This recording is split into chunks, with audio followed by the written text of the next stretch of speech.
विषय है यजुर्वेद। आज हम संस्कृत साहित्य के इतिहास में यजुर्वेद का अध्ययन करेंगे।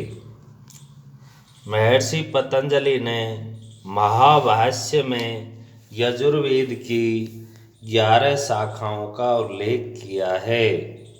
इनमें से केवल 5 शाखाएं उपलब्ध है।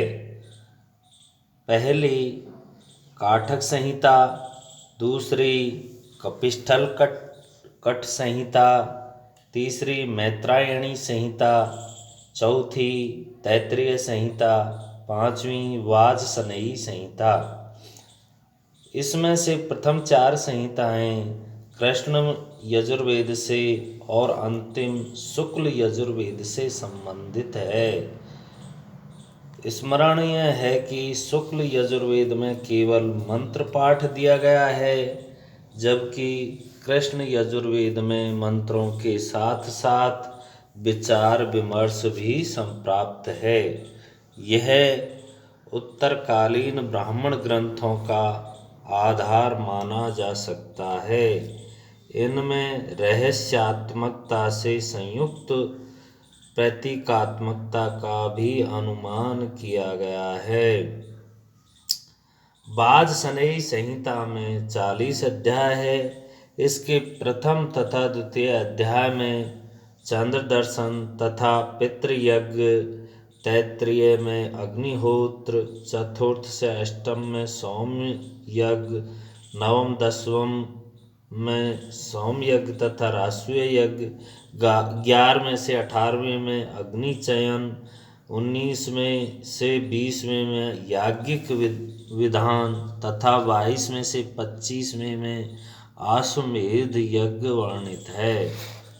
26वें में से 40वें अध्याय पूर्वोत्तर अध्यायों के परिशिष्ट से है, किंतु 30वें में उन मानवों की गणना की गई है जिनकी पुरुष मेध यज्ञ में बलि दी जाती थी। संभवतः यह यज्ञ प्रतीकात्मक है। 31वें अध्याय में भी पुरुष मेध का विधान है। इसका अधिकांश ऋग्वेद के पुरुष सूक्त में से संग्रहित है।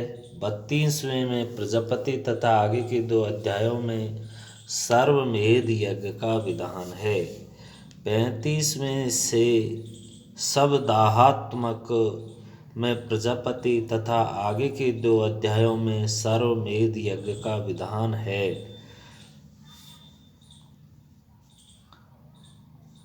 35 में शब्दात्मक मंत्र है जिन पर पूर्वोक्त ऋग्वेदीय सूक्तों का प्रभाव स्पष्ट है। 36 से 39वें अध्यायों में प्रवर्ग यज्ञ वर्णित है।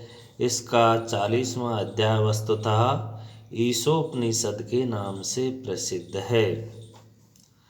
शुक्ल यजुर्वेद का अर्धांश ही कृष्ण यजुर्वेद से साम्य रखता है, किंतु इस आधार पर शुक्ल की रचना उत्तरकालीन मानना संगत नहीं होगा।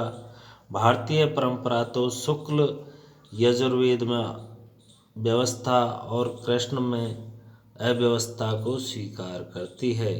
शतपथ ब्राह्मण में सूर्य के द्वारा याज्ञवल्क्य को यजुष का दान और उसके साथ श्वेत वर्ण का संयोजन बताया गया है, जिसके आधार पर संहिता को शुक्ल यजुर्वेद कहा गया है। विष्णु पुराण में भी ऐसा ही एक संकेत उपलब्ध है।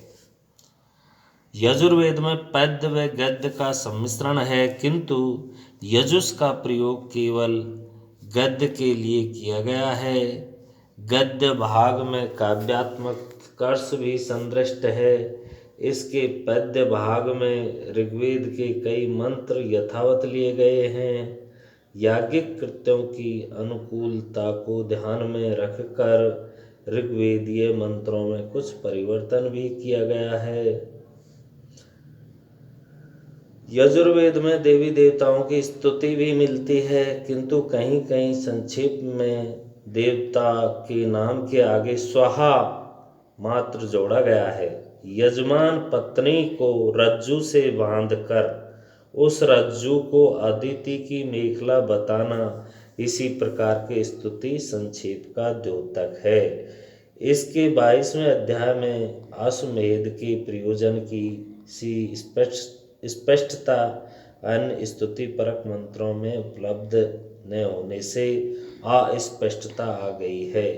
इसके 23वें अध्याय में प्रहेलिका का सा आभास मिलता है। इसमें अध्वर्य पूछता है, निरंतर कौन चलता है और हर बार नवीन रूप में किसका उदय होता है आदि। होता कहता है, सूर्य निरंतर चलता है और चंद्रमा सदा नवीन रूप धारण करके उदित होता है आदि। यजुर्वेद में कुछ ऐसे शब्द हैं जिनका प्रयोग रूढ़ हो गया है, इनके अर्थ की ओर ध्यान नहीं जाता। जैसे स्वधा, स्वाहा तथा वसट ओम शब्द के साथ अत्यधिक रहस्यात्मकता और पवित्रता संयुक्त है।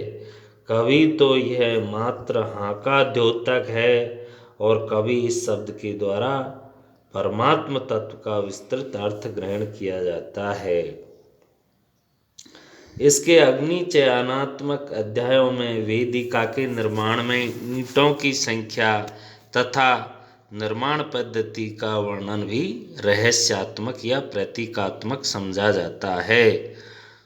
सोम यज्ञ से संबंधित अध्यायों में सोम रस के अधिक पान से इंद्र की प्रमत्ता और अश्वनी कुमारों द्वारा उसका उपचार इस तथ्य का द्योतक है कि अत्यधिक सुरापान को अवांछनीय समझा जाता था। प्रवर्ग यज्ञ में दुग्ध से मानव शरीर की सोने की परतों से नैनों की